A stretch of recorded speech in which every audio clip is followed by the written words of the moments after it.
Hello, everyone, and welcome to SpoiList.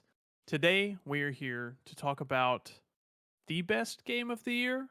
Question mark? You're saying Probably. that? I'm saying, listen, there comes a point where I have to concede to society. It is not my favorite game of the year so far, but I understand it will be game of the year, and that's just Yeah, how it is. I'm not mad yeah. about it. Early But we're here thought to is talk it's about probably mine. yeah. We're here to talk about Tears of the Kingdom, Legend of Zelda: Tears of the Kingdom. But not all of it. Not all of it. Not all of it. We're here to talk about the intro, the tutorial, and the top northwestern section of the map. You reach a point in the game where it says here are 4 places you can go. Go to one of them. Jake and I decided we would go to the top northwestern quadrant and Yeah. kind of focus in on that for this episode. So, for your information, this episode will be spoiling the quests. I will give you the quest names. So if you don't even hmm want that, bow out now. Yep. But it will be the quest name of Tulin of Rito Village and Impa and the Geoglyphs. So those are the two big mainline quests that we will be spoiling. I'm sure we will touch on side quests along the way, as well as environmental spoilers in the top northwestern section of the map. Yeah. So if you aren't interested in that, bow out now. But if you are, stick around because I think we have quite a bit to talk about just in our initial impression of this game. For sure. And this is going to So, be like the yeah, first of a few, I feel like is I the way think to kind so. of do it. I think it's going to be a few. I'm going to try to keep up with your pace. It's going to be hard. I thankfully got ahead of you a little bit last night. I was struggling. I was going as fast as I could, but no, I'm going to try to keep up with your pace. We'll have a couple of these spoiler chats out, probably going by quadrant, maybe. We'll see how it plays out, how much Yeah. content is shoved into each area. At this point, Um, I'm ahead of you, so my thought is uh, we're cool. We can start talking about spoilers right now. If you're listening to this, you should either be ready for things to be spoiled for you, or you should be completed like the top northwest of the map in that Rito section of the thing. So when you start the game out, they kind of point you in the right direction and lay out the directions in which you should sort of head. So they say northwest first is where you should probably head. And then after that, they say northeast, they say southwest, and then they say east. So that being the case, it looks like we would probably do 4 or 5 episodes, this first one being the intro in the Rito section. yeah. In the northwest. Then the second part would be the northeast, which will be the Goron section. Then in the southwest will be the third episode, which would be the Gerudo section. And then the fourth episode would be in the east/southeast. I'm assuming will probably encompass all of that. And it would be the Zora section. And then probably one last thing where we just kind of bring it all together, side quests, post game, ending, the whole 9 yards. So in a perfect world, 5 episodes? 5, maybe even 6, because there is an underground area that I have not explored at all that I hear is massive. Yeah, you haven't dove into any of those holes? I've done a couple caves, but not like large caves, not like anything with the blight pouring out. Oh, yeah. I accidentally fell in one like an hour into playing. Oh, no. Like an hour into getting to Hyrule. And it was a real mind-blowing moment. I feel like I know the one you're talking about, and I took a wide berth around that. Yeah, so there's actually a main story quest that I did that you haven't done that I will tread lightly on and make sure that you're ready to rip for the next one. Camera one with Robbie? Yeah, okay, I have that. I just haven't done it yet. That's where I'm probably headed next. Yeah, definitely worth doing because, as you know, you said the word camera. It is indeed the quest where you get the Purapad upgrade to take a picture, just like in the other one, like the Sheikah Slate had. That kind of thing. Which actually, that was on my miscellaneous section to talk about today. Can you explain the Sheikah Slate to Purapad thing? Like, is it not the same thing? What happened there? Yeah, I don't know. I don't know if there's like something to be uncovered from the story about that, but it seems like Guardian technology in general has kind of been like avoided in some ways. I don't know. The only time that I've really seen it is like up at whatever landing on the second floor of like the big tower. There's like a big like Guardian or Sheikah type of technology transmitter, like glowing blue like that. The only other time we see it is when you're activating the towers. Towers, yeah. Yeah, where the fucking arms come in, and it kind of seems like it's been repurposed. So I'm not positive there, but it seems like Purr is just taking credit. Talk about the Purr glow up, I bro. guess. But I guess this is probably a good spot to just start from the beginning. Yeah. So we start this game out with a cutscene that transitions into gameplay.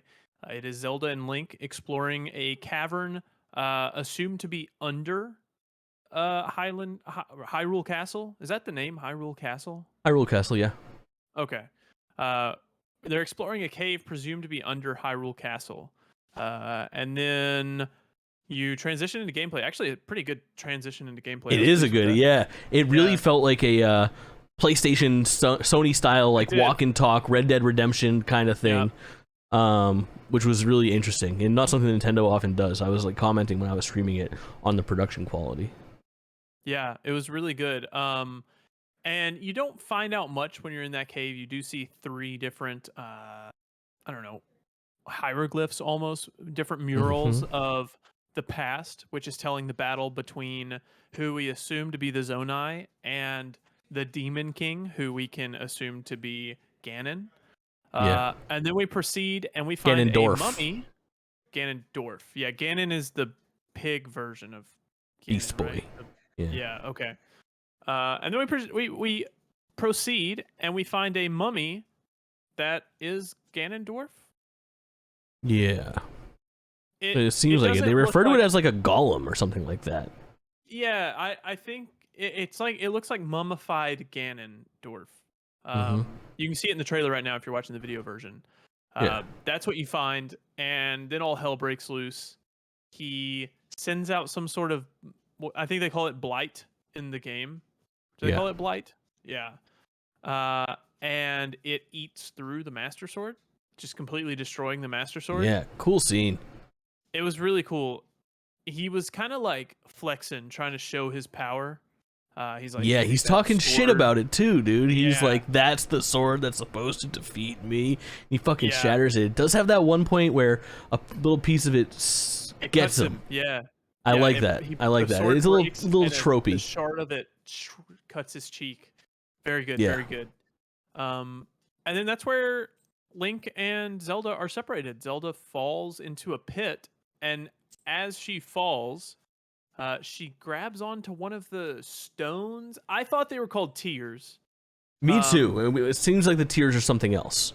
We'll get to it. I thought they were going to be called tears, but they're kind of like the stones that almost look like I don't know, peanut maybe. I don't know. Cashew. I think shape wise, we're going to call them the cashews from now on. Yeah, much more cashew shaped. Yes. Yeah, much more cashew talk to come.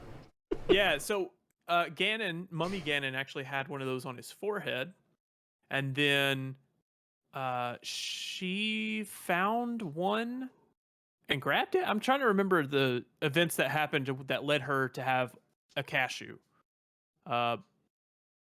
Because Mummy Ganon was stuck there with a prosthetic arm shoved into him, right? Mummy Ganon had a cashew in his forehead, and then when all hell broke loose, Zelda was falling and grabbed onto a cashew, and then she disappeared. Yeah. In like a flash of light. Yeah, and Link plummets too. And he is caught by the prosthetic arm. It catches him midair. Yeah. And then that's pretty much the like prologue to the game. That is. Well, it sets off. This also, so that happens to like the characters, but that's really only like 10% of it. The other 90% is the ramifications of that blight or whatever taking off too. I don't think it's called blight. It's called something else. The blight is in the first one. It's like blight fiend, fucking fire fiend Ganon and shit like that. But there's like it's like the red goopy goop that's all over the fucking map. Yeah, you know what we're talking about. It's the environmental effect, which starts to become called the upheaval, which I think is a great name. And they didn't even use that term in any of the promotion or marketing too, which is something that like they nailed what they did and did not reveal about this game, and mostly just by being super cagey and not revealing things. Like Just like little terms like that, the upheaval is such a cool thing to me. But essentially, it creates the environment that we've seen in all the trailers and stuff like that. Yeah. The kind of Skyward Sword looking sky islands, the differences in the terrain of Hyrule, and changes it to what we've, seeing and what we'll be exploring. What came as a surprise to me is I thought the Sky Islands were going to be chunks of Hyrule that were lifted up. It actually Mhm. seems like the Sky Islands were there all along. They just came back down into like Yeah. visible Yeah, space where you it's can actually reach really them. interesting. It doesn't seem like, I don't know if they were high up or my current theory. And again, I don't know. We're at the same spot right now. I'm a little bit further, like just like exploration wise, but story wise, we got the same beat so far. I guess my theory is that like, I think it's just from another time. I think they were not so much like suspended in air or anything like that. I think they might have been like space-time continuum where Zelda got zapped out, then the Yeah. other ones got They got zapped pulled in in. because that's what it sort of seems to be like pointing at. Yeah, so building on that as well, there are hints that we have received so far uh, that make us believe Zelda has been taken back in time, back to Yeah. the creation of Hyrule Kingdom, to the first king and queen, which is Rauru and Sonia, King Yeah. Rauru and Queen Sonia. I And fucking love Rauru, them. yeah, Rauru is a Zonai, so he kind Yeah. of looks like a goat, big ears. And in the intro of the game, at the tutorial island, Rauru plays the same role that the fat dude king did from Breath of the Wild. Rome. King Rome. Rome. Yes. RHOAM or some shit like that. So he plays the same role. He's like the guider. He guides you through the tutorial, gives you tips on where to go, Yeah. and all. And It's gives always you a kind of hand. he In does. He more ways literally than gives you a hand. one. Yeah. So the I'll prosthetic listen hand more at the that was Gameless podcast monthly in your face. the prosthetic hand that was holding Ganon in place was actually Raru's hand that he used as he sacrificed himself to seal Ganon away in the past. Yeah. Ganondorf. I'm just gonna say Ganon because it's shorter, but you know what I I hear mean. you. Yeah, the distinction is like in the past, Ganon and Ganondorf have been separate entities. They've also been the same entity, and typically when we see Ganondorf, usually like Ocarina of Time is probably the best example of like how Ganondorf happens, and it's like Ganondorf is a Gerudo man, king of fucking thieves, king of the Gerudo, king of nightmares, Shadow Man, demon lord, and typically he kind of just like when all hell breaks loose or he gets part of the Triforce or whatever, is the catalyst, turns into Ganon and kind of beast modes out, and that's kind of your final boss. Okay. We already fought Ganon, so I don't know how it's going to work, or if that was Ganondorf all along, or if his consciousness was there. We'll get to it in episode 5. Yeah, I'm not sure because his name was Calamity Ganon, right? Technically, Calamity Ganon, yeah. So I don't know how that all works out, but I want to know, how did you feel about the tutorial area in this game? Oh, dude. You know what? My snap judgment right there was be like, oh, dude, I loved it. It was all right. Yeah. It was pretty good. I liked it. You got through it fast. I did. So I took the mentality of like, so I have been very, very good lately. It started with Star Wars. I've been doing it with like the Marvel movies and stuff. I am staying like away from spoilers. I'm not over watching trailers. I'm not looking up theories or leaks or anything like that. So what I really wanted to do, especially on night one, was like protect myself. Does that make sense? Like I went You just through wanted to get ahead and of I the was like, curve? I know that this whole thing is open and I can explore the fuck out of it, but right now I kind of just want to like beeline the main story quest a little bit until the game opens itself up to me. You know what I mean? Because at a certain point I knew it was going to have that moment of like, all right, go wherever the fuck you want, and it's not there. So my thought was like, let's just get to these fucking shrines, let's learn some mechanics, let's figure it out. What I really wanted to do on night one is I wanted to get to Hyrule. And I knew that I was going to have to do like a 3 or 4 shrine rigmarole to get there. So I did it. And it was honestly it was good. I think I'm saying now in retrospect it's okay just because I like Hyrule so much more. But it was a solid tutorial area. Where do you stand? I think it was better than the Great Plateau. Yeah. Okay. I enjoyed this more. I really liked it. It really hit me how much I liked it when I started building stuff. Because Hmm. Ultra Hand's the first thing that you get. Ultra Hand is the first ability that you get in the first shrine, followed by Fuse, and then Ascend, and then Rewind. Yeah. Do you Um, know? Let's talk about those, or do we talk more about the like environment? we can intertwine. I think they all meld together well because Okay. there are the mine carts on this island that you can build mine carts with your Ultra Hand and go through. I've seen there were some Koroks in this game that are separated from their friends, and you have to Yeah. get them to their friends. And I've seen so many Twitter videos of them just absolutely screwing it up. Like they like Snapping send rockets to Koroks. things and shit, dude. Yeah, Like, it's it's so really funny. good.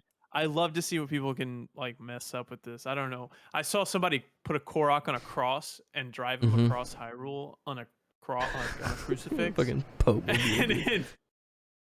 Wild. it's ridiculous. But it's funny. And I think that's one thing that Ultra Hand allows. I think that's one thing. I think the abilities in Breath of the Wild were boring. I didn't Mm-hmm. enjoy them. The free make frozen blocks. Wow, cool. That's so boring. You know, you have a bomb, but not only do you have a circle bomb, you have a cube bomb too. It's like I Yeah. just wasn't into those abilities. Wild. Uh, yeah, I really enjoy the abilities in this game, and the one that I think is my favorite outside of Ultra Hand is Ascend, but it's also the one that I forget about the most. I was trying to solve a puzzle last night, and I was like, "How do I proceed?" And then I realized, "Oh, I can just jump through the roof. I can just I jump through don't the love ceiling." Ascend, dude. Ascend Really? feels like out of all of the things that have been given to us as tools in Breath of the Wild and Tears of the Kingdom now, Ascend feels like the thing that's like most on rails in this game. Just because Yeah. I found that in practice, it just seems like basically Ascend is like never usable unless they deliberately want you to use it. It doesn't feel like it's very freeform. Essentially, what you'll find is that 90%, or so far in my practice of it, maybe I'm just not using enough or not looking close enough, but 90% of the areas that you explore now are basically, they are either obstructed by something on the ceiling, where they'll have like is it tights or mites? Which one's saying from the top? One of those. So it's just obstructed by some sort of natural formation. It'll be rigid in some way, so it'll have like a pattern for it, so it's not a flat thing that you can transport to, or the ceiling will be very high. So what it's basically doing is it's kind of like artificially limiting where you can ascend quite often. So I've found that I'm using it the least, and the Yeah, less. I've been really enjoying it. I'll just pop it all the time. Just anywhere where I can to see if there's anything hidden up there. And a lot of times there are things hidden. Nice. But it's also one that I just forget about to use. Right. It's interesting. It feels less interacting with your environment and more just bypassing your environment. Mm, And I think it does like it is the outlier in the abilities of how you interact with the game. But I still enjoy it. It's kind of like I don't know. I like to bypass things. I feel like I'm yeah, breaking the game when I'm skipping something I shouldn't be, right? for sure, for sure. Uh, There's been and a I lot of like, great moments with that for me yeah, so I just far. spit on my mic. It'll happen to the Jeez. best of us. uh, I had a. Have you had? What's your just We can go a little bit off the rails. You keep us yeah, on the rails. I'm gonna spin us off as that often works, as that works, possible. that works. What has been your like moment where you have like gamed the system the best so far? You got any standouts? Um, I thought there were some moments where I built, I cut down some trees and I attached like 10 trees like end to end and made a giant like bridge almost or Mm-hmm. ramp. And I thought I was breaking the system there. And then I got to the top and I realized there was no other way up there. And I was like, this has to be intended, right? Like Yeah. I thought I was outsmarted it. And then at the end, it was just I think that's how you were supposed to do it. And I was like, dang, Yeah. I really felt smart there. I've had a couple moments where I've kind of like cheesed some shrine stuff. Like I had one. Did you do the shrine where you have to get a ball through two rooms? One of them is via like a kind of ramp type of situation, and then the second one is through water with like a boat and a paddle type situation. I'm trying to remember.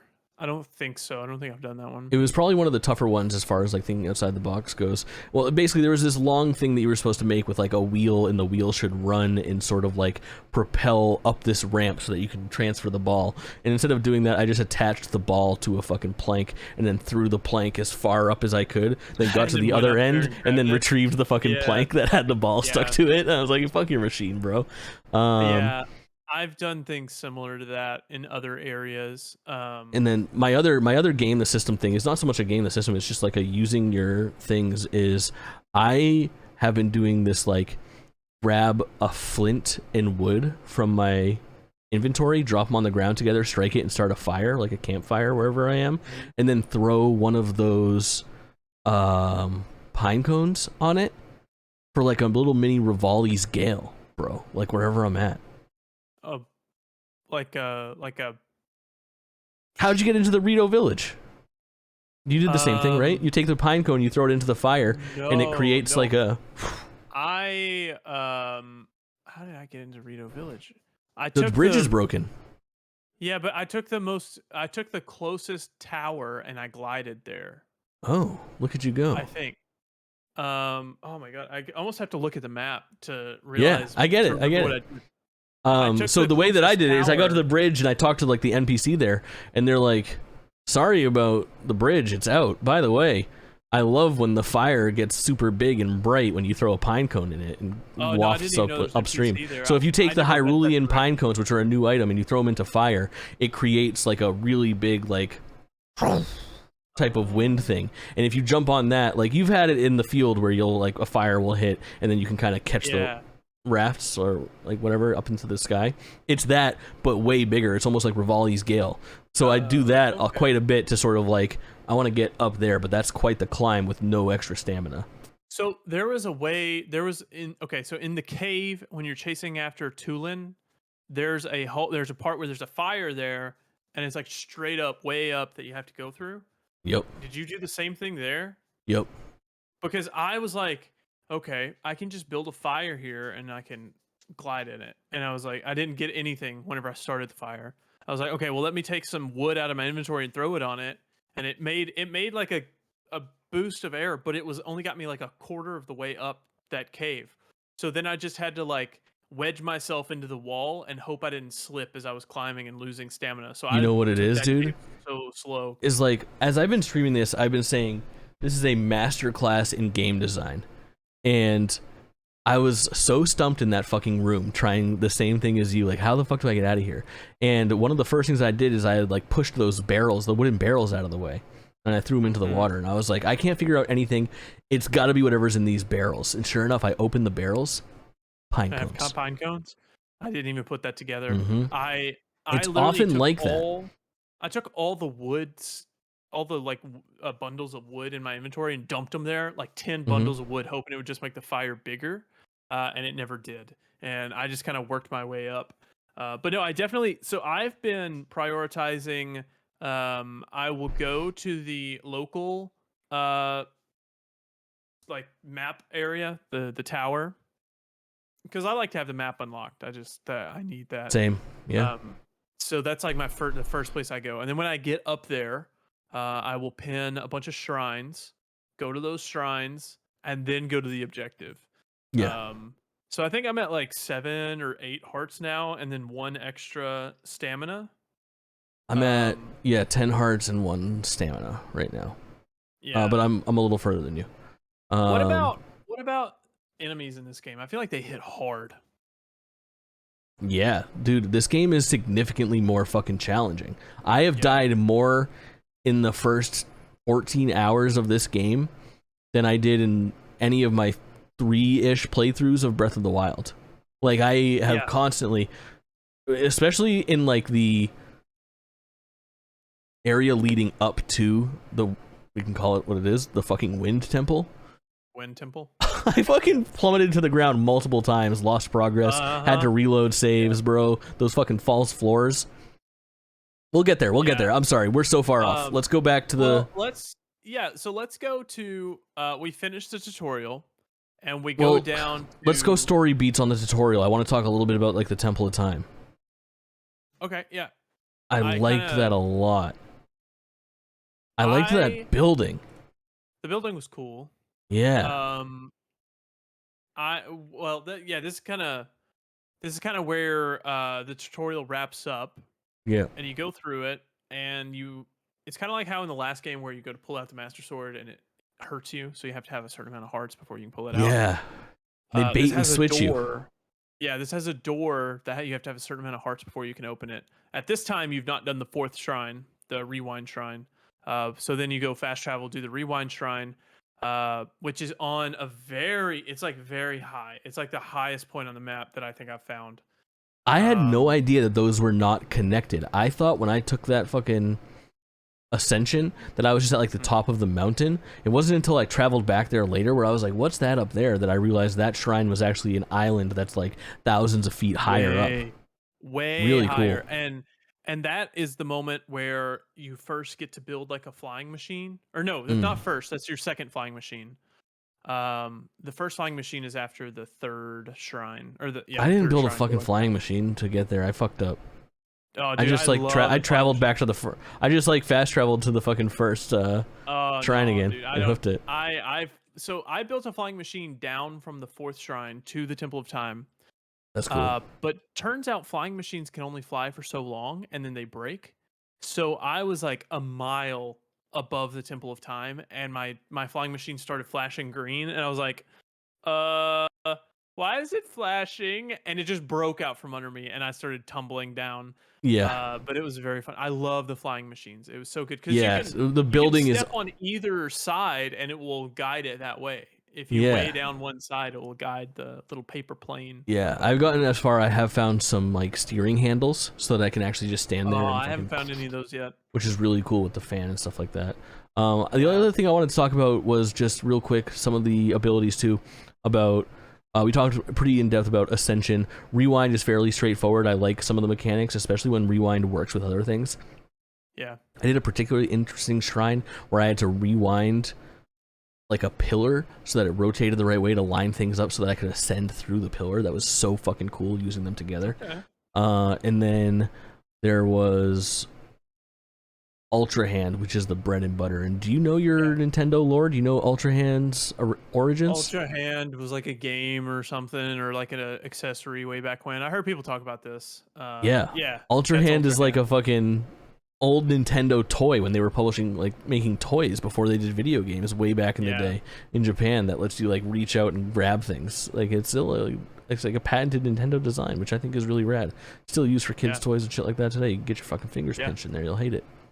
Mm-hmm. Pretty cool shit though.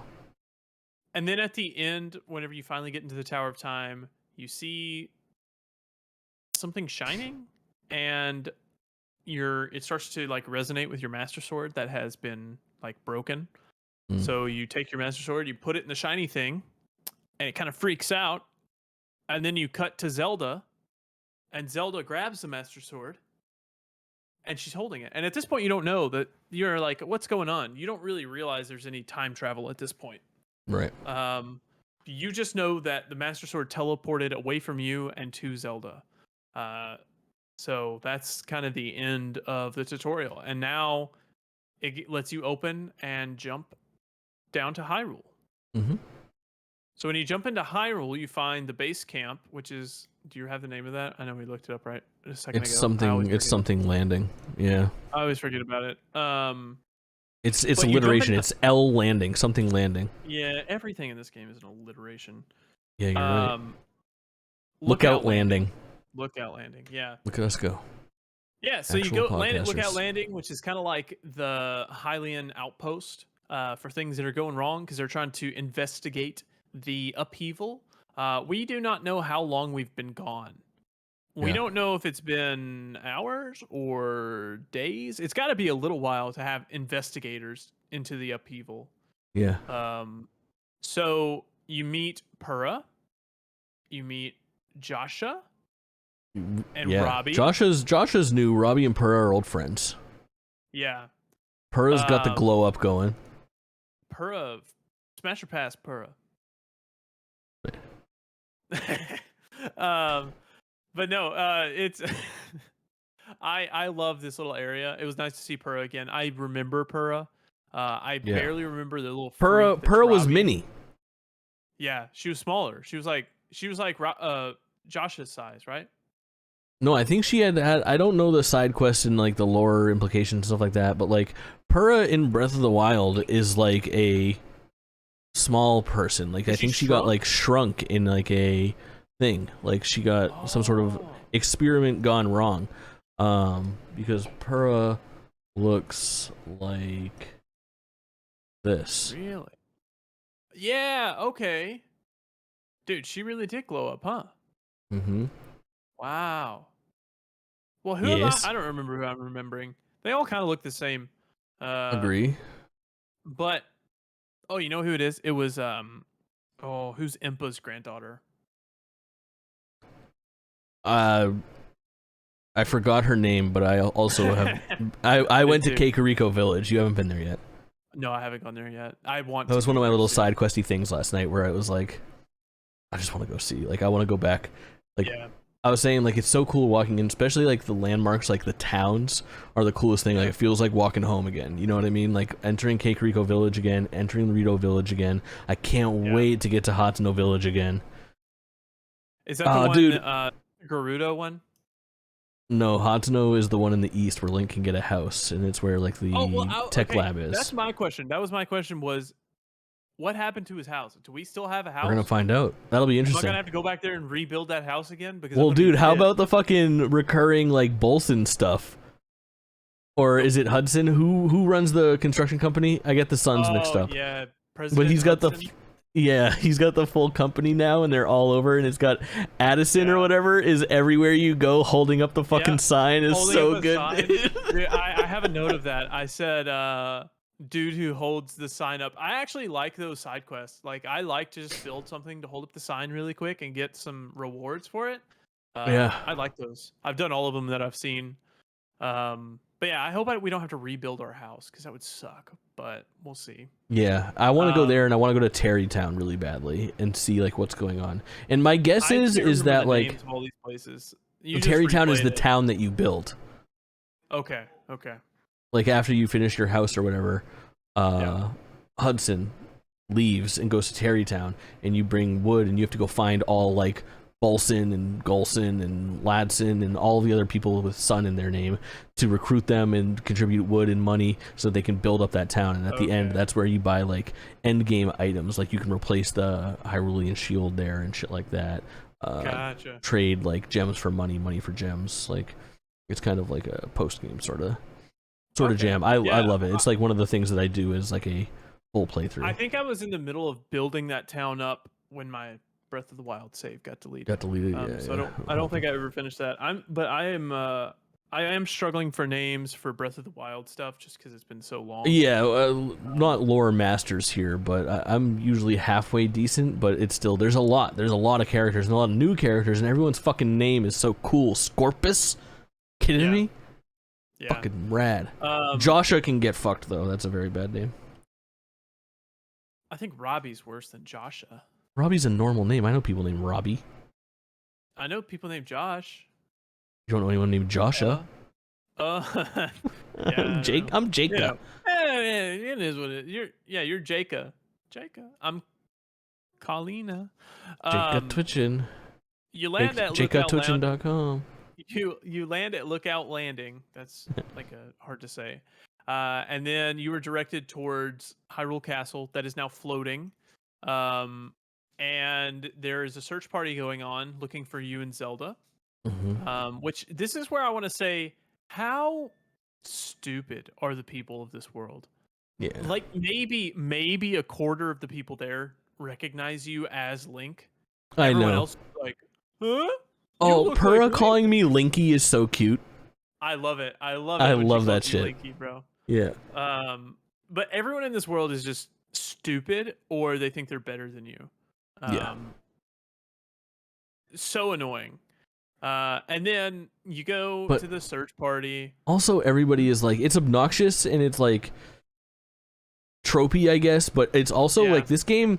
The one thing, like, it's overall, endearing at the same time. It's super endearing, and this game is so like well written, and it's the thing that I maybe forgot the most about Breath of the Wild on its like first playthrough is how much this game like charms me and how much it like legitimately cracks me up too. Like, credit to everybody obviously involved with it, but credit mostly to, I think, like the localization teams. Like, I'm sure it's funny in Japanese and maybe even better as well, but the fact that it translates so well and it's so clever and so witty all the time, and it's just so fucking weird too. Like, this game oozes, it's super charismatic. It is just really a fucking treat. Like, nothing is done up the way that Zelda Breath of the Wild and Tears of the Kingdom are done.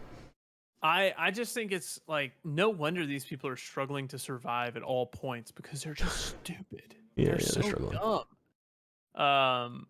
But yeah, and then when we go up towards Hyrule Castle, we see a flash of Zelda, and then she goes into a little ball of light again, and that's it. So then and it's weird. It's like, it's kind of like horror movie creepy. Like when she's like, sure, you don't think so? Like, she's like, she looks like non-coherent. You know what I mean? Like she's being like possessed or something like that. Maybe I wasn't paying close enough attention, but I didn't pick that up there. She's like standing on top of like a fucking tower, and there's like people on the ground, and she's not acknowledging anybody. She's looking at this light, and then she's floating and shit. Like, it's but I mean, Zelda does weird stuff anyways. Like, I guess. So I didn't really. I just thought that was another way to push the story forward. You know. Sure. Which at this point I still think she's in the past. So it's like, was that really Zelda? Or what was that? I don't know. Yeah, I don't know what the like vision things are, but she's popping up motherfucking all over the place, it seems like. Yeah. So when you get back and you talk to Purah, she sends you out to 4 different anomalies, I think is how they word it. Which is where we're getting towards the northwest, southwest, northeast, and then like east. So pretty much like the 4 major areas of the first game. Yep. Which I think is a little boring.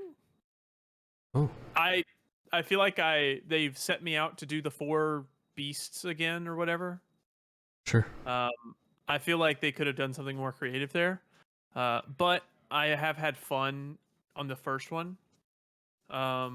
Which is the one to the northwest. So on our journey to the northwest, I experienced a blood moon for the first time, which was fine. It was kind of weird. It played the blood moon track be fucking thumping, dude.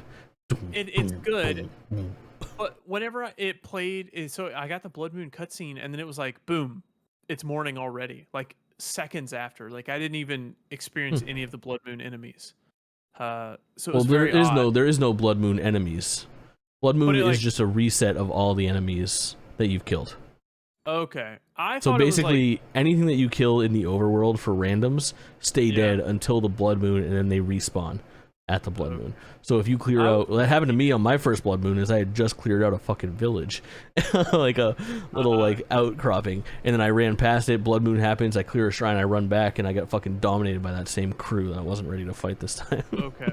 A true nightmare. I thought it was like, you know, like the Terraria blood moon, where things like just relentlessly attack you. No, I don't know it. Okay, well, I thought it was gonna be like that. So when they sent me off on the go anywhere, I immediately darted in a random ass direction. So my first thing was like, okay, so what I did is I have like a very ritualistic playthrough of Breath of the Wild that I do. I've started Breath of the Wild like 6 or 7 times. I've beat it twice. And what I typically do is the same thing. I have a very tried and true method of food consumption. What I do is I go down to the Farron Woods down in the southeast. And from there, you can jump from the tower directly to this large outcropping where there are these small trees around the palm trees that spawn hardy durian that you can grab about a dozen of. If you just cook a hardy durian, it gives you a full heal plus 4 bonus hearts. So I would just fucking farm that all the time. I never worried about food in any of my fucking Zelda games. So the first thing I do, I'm like, I'm going to the southeast, I'm getting all my fucking durian. I get down there, durian has gone extinct. I don't even think there is durian. None of those trees exist. No. I don't know where to find them. The fucking layout is all different. Rivers are flowing in different fucking directions. Lakes are in weird spots. I'm like, I'm fucking out of here. I grabbed a couple fast travel spots and I started to beeline it back towards like the actual northwest. That sucks. I hate tough that times. Now I'm just fucking struggling for food like the rest of them, bro. I did not go in random directions. I thought about going to Kakariko Village, but we had already decided we were going to go northwest initially. So I said, I can't waste any time. So I headed to the northwest, and we happened across a stable. And there is stable, a you get your pony points. I did get my no. I didn't stay there. I didn't have enough money. You get a pony points just for checking in. I did. I checked in and got my pony points. Do you know what the first reward is for your pony points? No. Oh, okay. So there's a couple things. That's interesting that you tamed a horse. So the first thing is, the first stable that I found was in the southeast. Same thing, they explained pony points for me. But then by the end of it, I found my third stable, right? So the pony points thing, though, you can see after you get your first pony points, if you go to the side table, there's a little ledger. Yeah, if you check in with that, they'll tell you what the reward is. If you get 3 pony points, you get a fucking horse-drawn carriage set up. So basically, to your horse, you can get like the wooden frame that extends out so that you can build a vehicle and tow behind it. I'm not sure what it would be used for, but I've got it available to me now, which is pretty cool. Okay. The other thing that happened was I talked to the stable person, and they go, you hear for your if you tame a horse, you can go there. And I get a prompt that's something along the lines of like, what about my horse? And the guy goes, oh yeah, the old invisible horse trick. And he goes, oh wait, it says here you do have horses. Sorry about that. And then it fucking pulls my Breath of the Wild save and pulls over my fucking horses, bro. Dude, no. I got my fucking my Breath of the Wild save. I won't have any would you horses. ever? Oh yeah, that sucks. But I got Epona from the fucking amiibo. And I got fucking Golden Boy, which is the name of my original horse. No. Which is also the name of Seinfeld's favorite t-shirt. But you know. I have a stupid little, like, I don't know, mutt horse that has 2 freaking... Epona's got 4. She's majestic. She's bae. It's terrible. Which actually I used amiibo for the first time. Oh, nice. Which one? Yeah, the Metroid ones, and it just gave me a bunch of like food and stuff. Yeah, absolutely. I was like, I wonder if this would work. So I popped it, and it gave me some food. So it was nice. I've never used a amiibo before. If you're into it and you want like costumes and you plan on playing this for like a week or 2, you should hop on Amazon right now. Should I talk about this? Yeah, I'll fucking. Who the fuck cares? Yeah, go for it. Listen to this. I bought bootleg amiibo, so I own a bunch of amiibo. Think of this as like the ROMs, right? I bought amiibo cards. It's like $17 for a pack of like 32 amiibo cards, and they're just little NFC tags. Yeah. You can see them, and it's all of the Zelda amiibo, and you can just scan them in like that. And they offer some pretty cool stuff. So I've been scanning mine too. They're dropping different patterns for gliders for your glider. They are also dropping obviously food and weapons and shit like that, but a couple of them are dropping clothing items as well, like old school. Like I got the Tunic of Time from Ocarina of Time. I got Sheik's mask, which is really rad from the Sheik amiibo, and they're a good value. I think that you can get like the full set for like under $25 still. Are you looking at them? I'm looking at one right now. It's a 36-piece Breath of the Wild amiibo cards for $9. Yeah, you should do it. They'll show up in fucking 3 days from China, and they'll be fucking perfect. Yeah, $5 delivery. Oh no, get them primed, bro. Find the ones that are. Well, I can't find any on Prime. Is a problem. Hot ticket right now. Hot ticket. Yeah, all right, search that after. Okay, so we go to the stable. I did a little side quest where I had to repair a little chick's cart. I repaired her cart and gave her a horse. I tamed a horse for her and gave it to her. Did you do the quest where the girl with the cart is carrying plushies? No. Dude, I did this for like an hour. It was so fucking funny, but it's also kind of a nuisance. It's like, it's this quest I landed. There was like this big like clearing when I was launching out of a tower at some point. and it's in the northwest, no doubt. And when I popped out, this lady is there, and she's got all of these like sand seal plushies, like the ones that you ride in the Gerudo area. You talk to her and you scare her, and her horse fucking kicks back and all the plushies launch out, and she gives you a mini game where you have to take the plushies and throw them into the cart, and they kind of have like a weird like physics to them, like they'll like kind of low gravity and they slide around, so you kind of got to shoot them in there with a little bit of finesse, and you have to get 10 in a minute. And I was like retrying over and over, and every time she'd be like, finally got him in there, now that weirdo's not bugging us, we can get back to business. And you interrupt her again and she freaks, and then her horse freaks, and then the things go everywhere. It was very fucking funny. Speaking of timed things, did you find the skydive mini game? I think so. It was a shrine thing, right? Yeah. To unlock a shrine. You can take like, I think it's like the second. It's the tower on the way to in between point A and point B, basically. Yeah, and it's like a cone. Circular cone things, and you can skydive, and then you can talk to the guy there, and if you skydive again and do it in under 35 seconds, I think 20 seconds is the and then if you do it under 20 seconds, he gives you something else. He gave me a really good thing. It was the, did he give you like a wingsuit? The wingsuit, yeah. Oh my god, imagine not having that thing right now. So good. I use it a lot. I really do wish, like, so you can see in the game, in the HUD, there's like tiers of stuff, like, you know, you have 3 tiers of cold resistance. The wingsuit has, I think, 2 or 3 tiers of like aerial skydive movement or whatever. Yeah. So I really want to get like a really good wingsuit so I can fly around everywhere. I got a great thing. So, did you fight any of the constructs yet? No, I tried to fight one on the tutorial island, and I got one shot, and I left. Is the construct what I'm thinking of? Is that the right name? Is it the they're made out of blocks? Yeah, big Minecraft looking fool. Yeah. Okay, so I fought 2. I fought one. Island. Wow, I didn't know there was one on the tutorial island. I fought one that's it's pretty close. It's like in between. It's in the sky somewhere. That's the first one that I fought, and I think that's where I got the map, maybe. And then the second one is below the Wind Temple somewhere on the route up there. There's another one. Oh, I missed. I defeated both. One of them drops a map, and the map leads to a spot underground that's then marked.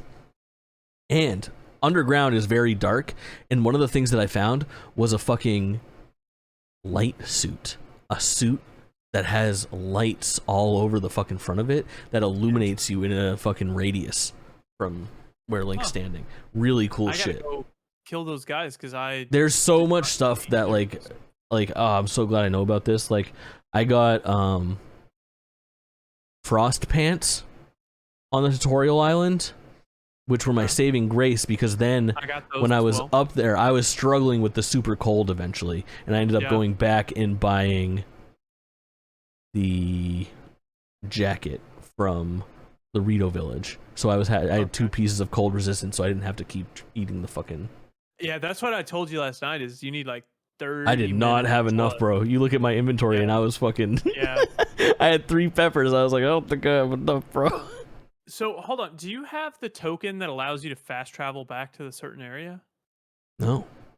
There's like it's called like the traveler's token or whatever, where you can drop it on the ground, and then at any time fast travel back to that area. Oh, that's the thing that's from the DLC. I had that in Breath of the Wild. Yeah, I don't know how to get that. I want it. I think it might be you just have to come across it, because there was also, I heard people talking about, you can kind of save sort of presets to your building stuff, but it's possible to completely miss it. So I don't know. That might be something that I'll look up. There is shit like there is like you know, there is this like constant feeling of like I am running around unoptimized and like missing things left and right. Like there's a constant stress like right now of like I had such a hang up of like, okay, cold gear and stuff that allows me to be alive in cold weather. And now as I start travel like I am now traveling, instead of going back to the center and going northeast, I'm going directly east from the northwest to get to the northeast to uncover more spots across the way.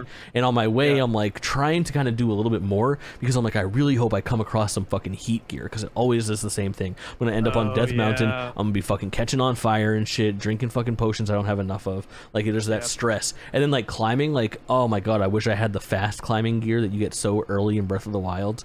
And it just could be this needle in a haystack that you missed on the tutorial island. You know what I mean? Literally. But I like being blind too, you know? Yeah.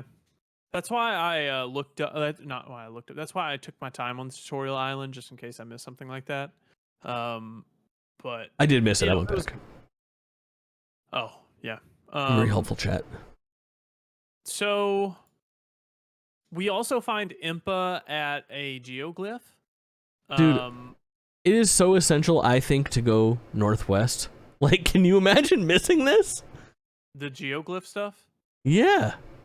I wonder if she would be at every geoglyph directing you back towards that area, you know?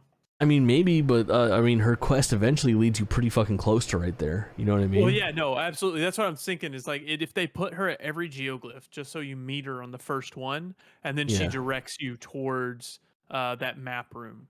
So basically, I was so excited to see it, but I had already talked about it on stream about how like, fuck, I'm gonna go northwest, but I really want to go to Kakariko Village, and if I get there and Impa's dead, I'm gonna be so fucking sad. She's like my last living friend, you know? Like Impa and Link are old school homies. Yeah. She's one of like the warriors, like the whole squad of people from back in the day are the 4 fucking warriors, you know, Mifa, Rivali, Impa, Link, Zelda. Like it's like like a squad of like 7 people, and Impa's there, young as fuck and crushing, bro. And like she's a big deal. It's cool that she's still, not only was I pleasantly surprised that she was still alive, but she pops up and she's doing the fucking most, bro. She's out there fucking riding balloons all over the place. She's fucking exploring alone. Nobody can fucking get a hold of her. And so not only is she alive, but she's spry as fucking and out there adventuring, doing more than just sitting around in her house. It's so cool, dude. It's such a twist on what I thought was gonna happen. Yeah, Impa, I like Impa. Good grief. I just you're a Simpa for Impa. I'm a Simpa for Impa. I like Impa as a character. And I feel like in the first game she was really like almost like a non-character. Like she's there and you have like your she's history like with her, but aside from catalyst for quests, I guess, yeah.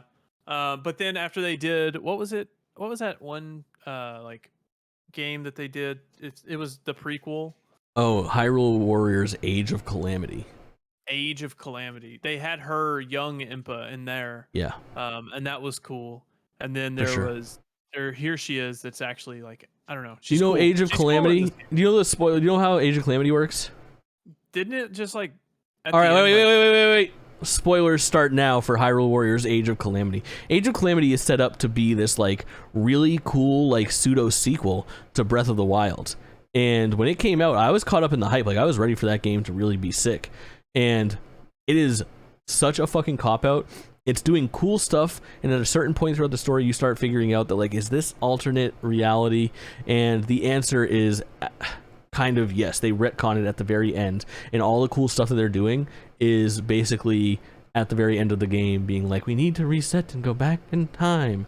And sure enough, they fucking reset and go back in time, and the events of Age of Calamity never fucking happen. Stupid. That's boring. Yeah. That sucks. But yeah, we find Impa. We find a geoglyph map room, which is honestly a really sucky map. I tried to find more geoglyphs based off that, and I can't find any.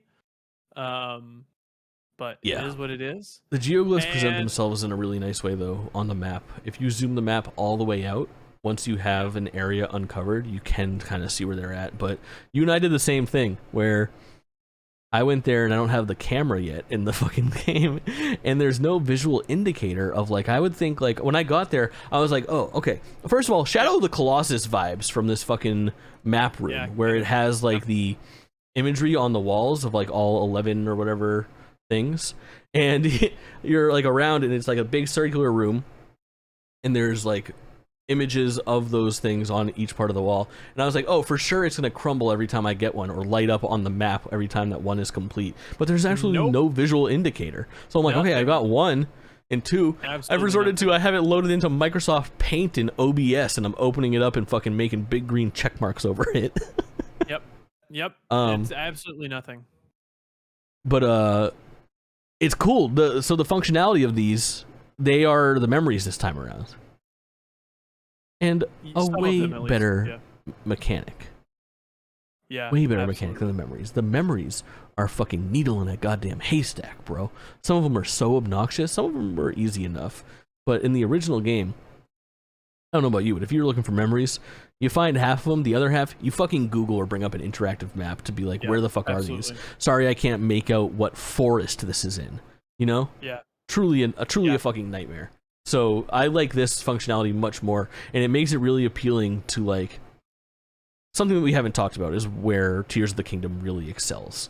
And that is, this game is incredible with its open world in the way that it draws you. So I've called this, like, on stream, the game of diversions. And it's how far removed can we get from the main story quest before we start moving back towards the main story quest. It's like, we take off, and I'm like, I gotta get to this tower and unlock the tower. Then I launch into the sky, and I'm like, shrine, hieroglyph, boom, like, let's go get the hieroglyph. We can do the 2 shrines. Now I need to go back and upgrade my hearts in the main town. Like, I also think a lot of that isn't out of, it's not because I enjoy exploring, it's because if I don't explore, I will die because I don't have enough hearts. Yeah, for sure. In this game, more than Breath of the Wild, too. Yeah, and I feel like they should have done something to make it more enjoyable to go explore without having the drive of, if you don't, you're screwed, you know? Like, oh, I disagree. I'm constantly getting pulled in different directions. As much as I do need the assistance too, I'm getting pulled in directions just so I can go get more hearts or more stamina. I'm in a different thing, and that's why I like Zelda's open world so much, and this is why I credit it as one of my favorite games of all time and where its influence comes from. Is like, I cannot ascend a hill without... It happened to me the other day when I was on my way to Cake Rico Village, and I won't be very descriptive here, but I came over this precipice of a hill, and as it emerged, the skyline, you know, starts to reveal itself, and I see 1, 2, 3 things in the distance that are like, I need to go look at this. Like, there is something on a mountain here, there is a shrine there, and I don't know what the fuck that thing is that's making that color, but I am going to find out right now and see all 3 of those things. And to me, that's the beauty of Tears of the Kingdom, even more so than Breath of the Wild, is that I am more so pulled in these directions because of a fascination and a curiosity more than anything else. Yeah. Definitely more than like a necessity. That's for sure. I hope I get there. I mean, there are some things that I'm excited to explore, but for the most part, it's just because, damn, I need another heart, or I'm gonna get one shot on this thing again. It's the journey is the best part. Some of I will say most of the shrines have been good. Some of them have been obnoxious. Really good. But I've got a pretty smooth brain, but in the long run, what's really dope about these shrines is that they make you feel fucking stupid until they make you feel extremely smart. Like, there are a lot of really good ones where I have felt like I gamed the system, or I feel like I am just like the ultimate fucking gamer for pulling off what I pulled off. I have not felt very smart in any of them, but there was one that, there was one that was my first introduction to lasers, like the red lasers that if you hit them, there's a trapdoor. I was supposed to go in a trapdoor, but I didn't know it, and I didn't know that it even opened a trapdoor because I hadn't hit the lasers yet, so I thought they were going to hurt me, not that they were going to open up a trapdoor. So I was like, how the hell do I solve this puzzle? So I ended up looking it up, and it's like, yeah, actually, you just need to go get hit by the lasers, and it'll open up a trapdoor. And I'm like, I didn't know that. I didn't know. I am not a very big like Google it in Zelda. I really, really like looking like a fucking idiot and just like bashing my head against the wall until I've tried every single thing, because the answer always ends up presenting itself in some way, and the answer is always, almost always, between those 4 walls that they give you. You know? However, sometimes there are some things where, like, the thing that scares me is that there are a couple shrines in Breath of the Wild that require outside knowledge, where, like, you know, the Hebra, or not the Hebra, but the Twin Peak towers, where they're like across from each other, and you need information from one to solve the other, and vice versa. Like, that's the only thing that, like, scares me sometimes. But for most part, it's just cool. I don't normally look stuff up in games unless I feel like I'm wasting my time, and at the point where I feel like I'm wasting my time, then I'll do it. I don't care. Yeah, I'll leave a shrine unsolved if I get to that point. I had see, I don't want to leave one unsolved. I'm cool with leaving it unsolved as long as I have my fast travel point. I'm cool with coming back to that. One of the things that I really like this time around is the tests of strength have been replaced with, like, almost like little mini Eventide Island trials. Have you seen these?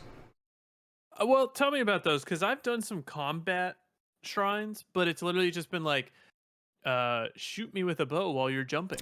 So those are like the tutorial ones as you go, like, towards the northwest, where they're like walking you through a couple different, like, combat scenarios. But there are some that are called, they have a specific name. It's like I don't know, but it's basically they strip you down and you have your naked Link. You're just wearing a pair of shorts, and they take down all of your items, they take all of your weapons, and you walk in there with nothing, and you have to figure out how to progress. And it's typically like there are like 6 enemies in there, and then there were like a couple trees that have some like items on them that you could use to maybe fuse or perhaps eat in a pinch. And then you need to go find like the one wooden stick, and you find that wooden stick and you beat one of the enemies, and then you fuse that wooden stick to something that they drop and take out the rest of the enemies. And it's like it's like a little mini roguelike almost, I guess is maybe not the right word, but it's like a blank run. You know what I mean? Like, how are you going to tackle this situation? And they are getting even more extravagant and intense, where I had one where I didn't have access to any items, and I had to figure out how I could possibly achieve getting any items. And it ended up being a combination of like using my abilities to get to a spot that did have one item, then using that item to fuse to something that was in the world so that I could then knock something down to get it. Like, it's really cool shit. It's one of the, I think, biggest changes to trials, because those were always like a moderate and a minor test of strength trials inside the different shrines were always like, it was basically you would load into the elevator and you'd walk into a fucking gigantic square room and just have to fight a big fat guardian, and you'd do that for like 20 of the 120 shrines. You know what I mean? And when 20% of your shrines or 18% of your shrines are fight the guy, it's not that fun. They all drop the same items. These are much more inventive. That's good. I have not. Some of the shrines are. I like any of them that I have to use fuse a lot in, or not fuse. Ultra Hand, which are most of them really. I just really enjoy Ultra Hand and building things. Like, same. One place it wanted me to build like a boat with like a fan on it, but I just built a really long wooden bridge. So I enjoy stuff like that. But I think we should get to Tulin of Rito Village. We've already spoken on it a little bit. Actually, really quick before I forget about it, in the geoglyph you see a tear, or like a flashback of Zelda awakening to Rauru and Queen Sonia back in time, and this is where it really stuck with me that like maybe she did go to the past. Maybe that's where she's at. Well, yeah, they identify themselves as the king and queen founders of Hyrule. Yeah, the current king and queen founders. As far as their information portrays. So, I mean, it could be alternate dimension, but it feels like they're the original ones, especially with the depiction of the, like, hieroglyphs on the fucking wall. Like the cave paintings in the first half hour. Rauru also said that Link is everything that Zelda said he was. So he has spoken with Zelda at some point, which has to have been when Zelda was thrown into the past. So back on to Rito Village. What do you think of Rito Village? I loved how much it has changed, man. Like, that's what I was saying before, is like, that's gonna be my favorite part throughout this whole game, is like, I am more interested in re-experiencing a vastly changed world that I am fond of than I am jumping into a brand new world. You know what I mean? Yeah. Like there is something Yeah. about that is really, really entertaining. I attribute it to. Do you know the tragedy of Darth Plagueis the Wise? Do you know how Pokemon Gold and Silver played out? No. No? Okay, so No. Pokemon Red and Blue come out, and you get 8 gym badges, and then you beat the Elite Four, and the game is over, correct? That's how most Pokemon games play out. In Pokemon absolutely. Gold and Silver, which is the sequel, you do that, you get 8 badges, you beat the Elite Four, and then the game is not over. You again get on a ship, and you travel to the world of Pokemon Red and Blue, which is a region next door to the Kanto region, the Johto region. You go back to Kanto, and you retread the ground of the original 8 gyms. So instead of there being 8 gyms, there's actually 16 gyms, and you fight all of the new things, and you go back to like old gyms, and you're fighting like an older version of someone. You're fighting somebody else's son because the last master fucking died. You're fighting a brand new trainer because the bad guy of Gym 8 was killed in the first game. All sorts of different shit, and you're seeing how the world changed. Coolest thing in video games, and they've never redone that again in any of the Pokemon games. But it gives you that same sense in Tears of the Kingdom of like you are retreading sacred ground, and every time you end up seeing like a drastic difference, it's so entertaining. Going and climbing up the fucking Rito thing and seeing how snowy and dilapidated it was, and like how abandoned it was so sad. It was playing like somber music, and it was such a crazy thing. Like that was like arguably the most jolly of all of the areas, like so full of life. The Rito village is such a cool place, and to see it sucked of all of that life was really like shitty, you know? Well, I think that's something that's lost on me is because I just don't remember, because it's been 6 years since I played Breath of the Wild and experienced Rito Village. So like, I mean, I just replayed the start of Breath of the Wild to Kakariko Village. So I'm familiar with that part, but the rest of it, I got nothing, you know? So I don't really remember that much. Yeah. But no, it is nice to see like things change, the difference. The Elder is gone, the big fat motherfucker, and now Teba is holding down the fort, which is so cool. And he's married to Saki, which I don't know if it was initially established that those two were like an item, which was really cool. And then the kids that you do the side mission for, it's a shrine mission where they all sing. 3 of them are there, and they're singing the song about the Skyward Arc or whatever the fuck it's called. Yeah. Wait, that's a mission? I thought we were just listening to them sing. In the first game, in Breath of the Wild, there's a mission, a shrine mission, where all 5 of the kids get together and sing a song, and you have to reiterate it. Because there was 3 of them there singing in this one, and I was like, okay, cool, good song. They do the same thing. Like when they were singing, you see all like how like the notes came out of their mouth in like a color. Yeah. It's that, and like the other one, there's 5 kids singing, and you have to like replicate the notes and the colors, and it's cool. It's cool quest.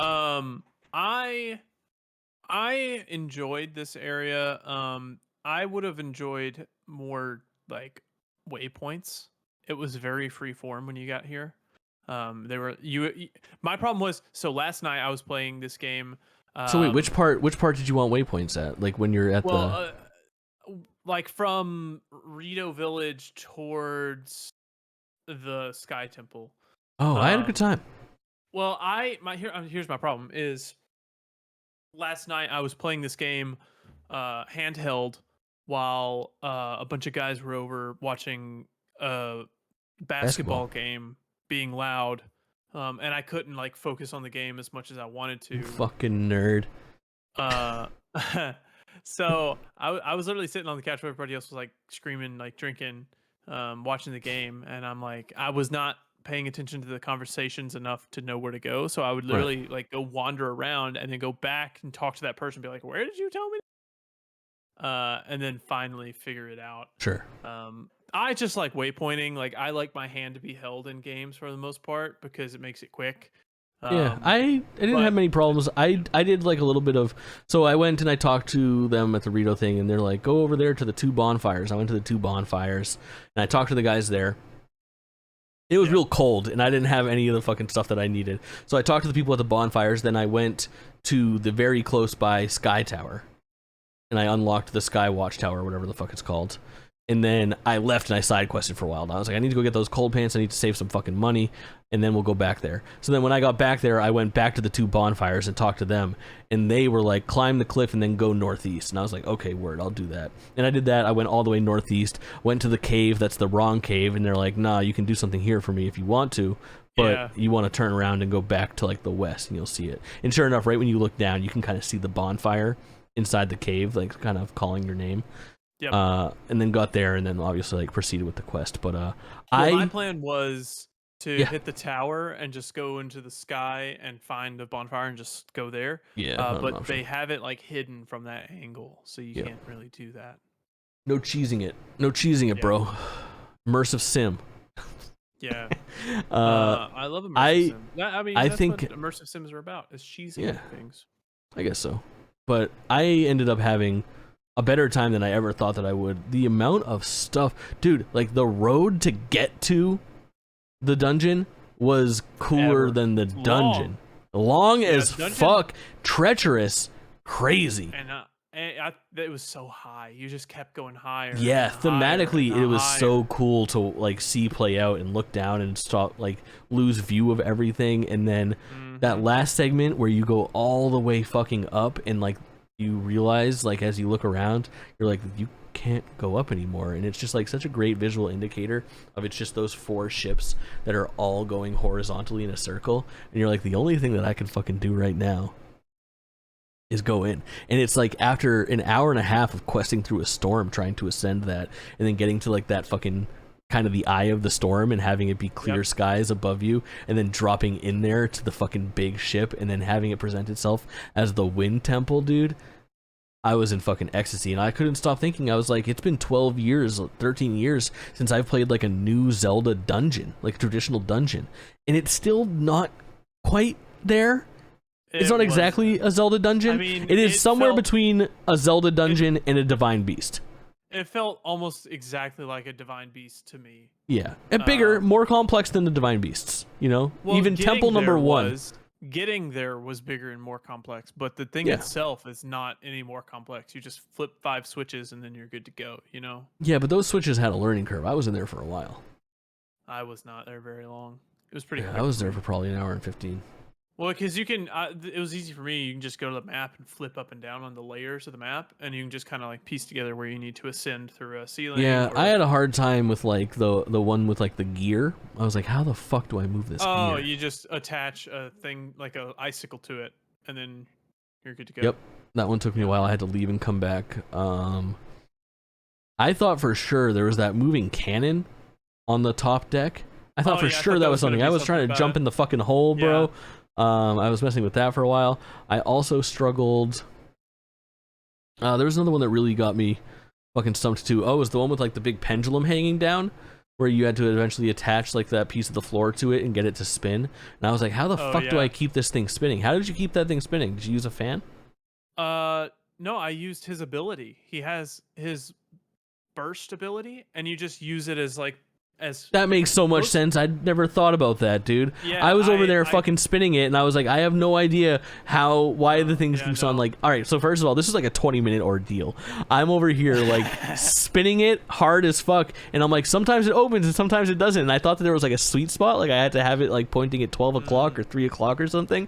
And then eventually I'm like, oh, it has to keep spinning. So I'm trying to like spin it from like the lip of the fucking ladder so that it opens and I can kind of scurry through it. That doesn't work. Eventually, I took one of those capsules and pulled a fan out of it, and then attached the fan to the fucking paddle, and that moved it around while I snuck through.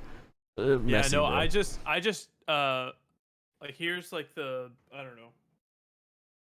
Here's like the pole, right? Mm-hmm. And then here's the thing. I put it on like this. Yeah. And then just had him blow on it, and it just spun for me. So much smarter than I thought. Oh, also, I didn't even know that I could just call him over and have him blow. The only way that I knew to have him blow was when I was on the glider. It would prompt like come here, and then you could use gust. So when I was trying to just have him like activate and blow, I was trying to like line up jumps and shit like that so that I could jump, open the glider, smash A twice so he would come to me and then blow, and then get that all in the right angle. So I'm making these stupid fucking jumps. Twitch.tv/Jake Twitchin, or the VODs are on youtube.com/@JakeStreams. Yeah, Isn't that no, a good that's tag, tough. dude? It was They're a fucking blast to watch, but it's crazy. Do you have a picture of the ship? Oh yeah, you should. I most certainly do. It's quite nice. You were so high up in the sky. Yeah. I don't know. Do you know if you can go back up there after you finish that? Ooh, I don't know. I mean, I'm sure you can at least get to the 2 points that you have shrines at that are in the sky. Yeah. On like where the small ships, the small bouncy ships, which is also so fun. Like more platforming during that time than ever before too. Lots of platforming. A lot of like gliding and kind of finessing and being there. I had a lot of trouble, man. A lot of reloads, a lot of fails, a lot of fucking trials and tribulations ascending this thing where, dude, the fucking floor would fall, and like I knew in my head, I'm like, all I need to do is chill the fuck. I just need to chill the fuck out. The ice floors are so cool, but I'm talking about the floors that would just drop all the way to the ground. You know what I mean? I don't know what you mean. There's like 4 or 5 different occasions where if you were just like exploring, you'll run onto a floor panel, and that entire floor panel, big chunk of it, will just drop from thousands of feet into the sky all the way down to the ground of Hyrule. Like, just drop out from under you. That. It happened to me multiple occasions. You could have just rewound and... So yes, you can rewind. The problem was, though, is that if you spazzed at all, which I did every fucking time, I would like jump and try to glide and like catch a wall or something like that, and then it would descend faster than me so that I couldn't catch it. But the real move was like when it starts to go, just chill, ride it down for a second, equip your rewind it back up into place, and carry on. But yeah. I would freak out. I'd freak the fuck out, and then I couldn't. I never experienced any of those floors. Oh, dude, it fucking sucked. I only died one time ascending that area. I died probably 19 times. I was fighting an enemy with like a bomb, and it knocked me off the edge. Dude, the 3 enemy section where there's a dude on the left that has a pole, on the right has a bomb, and then the guy on the top has access to like 5 fucking bombs. I died there like 6 times in a row. It was that part right there. Yeah, and then I wanted so bad to get the bomb to like attach to a weapon, but I wasn't able to. Have you attached a rocket? No, they used all the bombs on me. I don't have a rocket yet. I've not gotten a rocket yet. Oh, I'm in Rocket fucking City. You can attach a rocket to your shield, and then one time when you pull out your shield, right up into the fucking sky. Same thing with like springs too. I had a spring shield, and I couldn't figure out how to use it for a while. I don't even have a spring. Oh, the spring shield's cool because when you do your shield surf, boing, just one time. How do you shield surf? Hold left trigger, hit Y to jump, and then hit A to jump onto your shield. I had no idea that was a That's thing. a Breath of the Wild fucking classic, dude. Never knew that was the thing. Don't forget. And you can shield surf onto rails and grind them. You don't have to balance or anything. So as long as the momentum is in the right direction, you can just traverse any rail without fucking around. You gotta look up shield surfing. Highly recommended. Okay. And then the other thing that I had was the spring on I have a spring on a fucking... I was like, the spring isn't working. Like, I would hit people and they go doink, doink, and it would not even make like a sound. It would just hit them like a spear. But then the last hit, what it is like, and then that last hit sends them fucking flying. So there was like the first moblin that I found, the bigger of like the bad guys. Big boys. I yeeted this motherfucker off a cliff so fast after like 4 hits, dude. Like, it was so satisfying. There are just so many great little moments in this fucking game that just sell me on it. But overall, I loved the aesthetic. I loved the time spent in the northwest of this map, starting with when you get to the Rito village and when everything is like covered in the blizzard, kind of like this just like grayish, bluish, greenish, tealish, nightmarish storm that you're in, is such a distinct aesthetic compared to, I almost want to say everything in Breath of the Wild, but I would say like Zora's Domain has a really distinct aesthetic, but it felt like it gave that to this section of the like the Wind Temple area, which I really fucking enjoyed. I was flabbergasted going through this thing. How did you feel about the boss? I'm not sure how I feel about it. I liked the boss. But also, it was like, I liked that boss better than the boss in like the most of the Calamity Ganon bosses or whatever they were called. So this like didn't play out like the same way. Yeah. There's a couple times where you do similar things to this where um you'll fight the boss, but then you have to like tame the beast, and it makes me think of Zora's Domains thing, where you remember this section when you do Zora's thing, you fight the boss inside the divine beast, but then the divine beast is like raging the fuck out, and you have to swim with Prince Sidon and throw bombs back at it by like reversing like magnes or like you're like barely. It's like throwing ice blocks at you, and you're cracking the fucking ice blocks so they don't hit you, and then you're swing it. Oh, you have to waterfall ride up the sides and then hit it with arrows. It was kind of one of those like on rails bosses where it's using somewhat different mechanics and it's not just quite like a straightforward fight.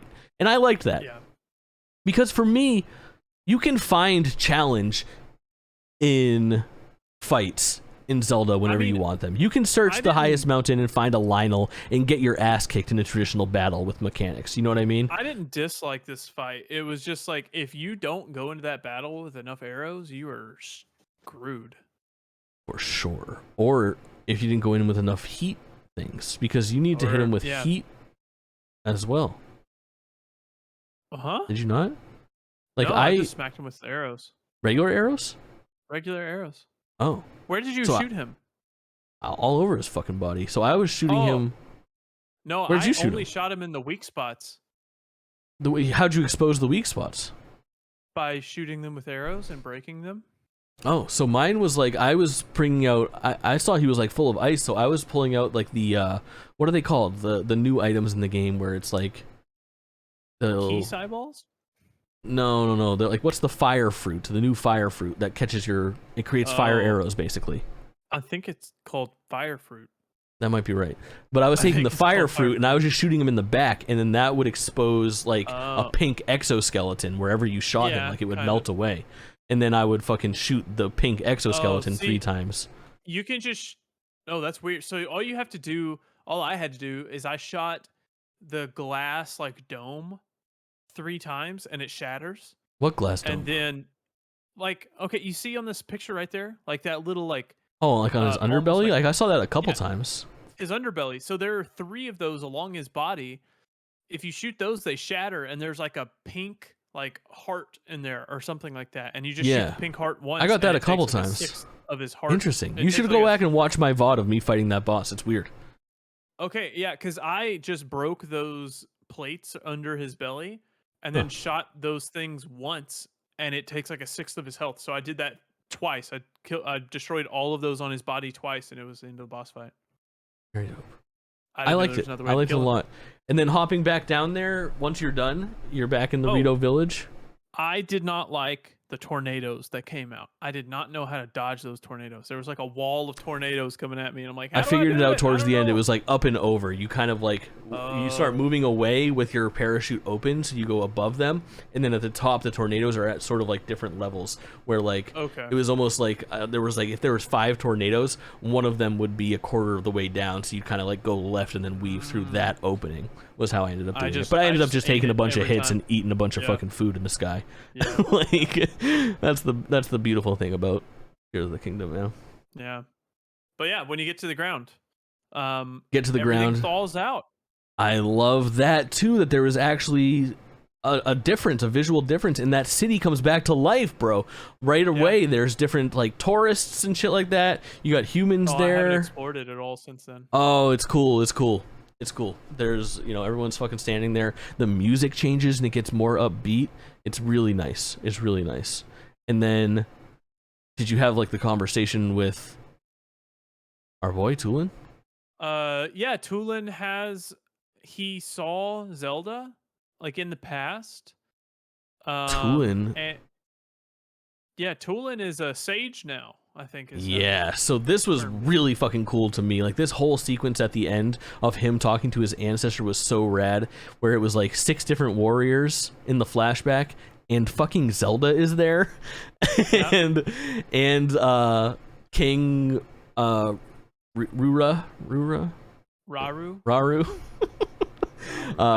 Raru was a sage in the first one in Ocarina of Time. I remember that as well. He was like a human.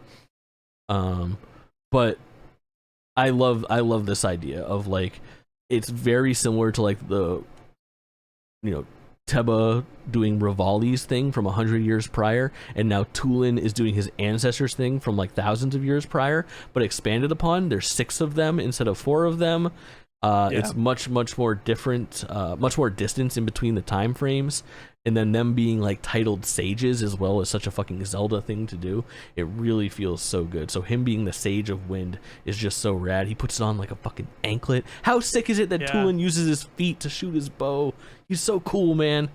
I mean, he doesn't have hands, so yeah, it kind of does, but he's using them to fly. Yeah, he also says, I thought it was funny, he says, "Look what I can do," and then he makes like a clone of himself.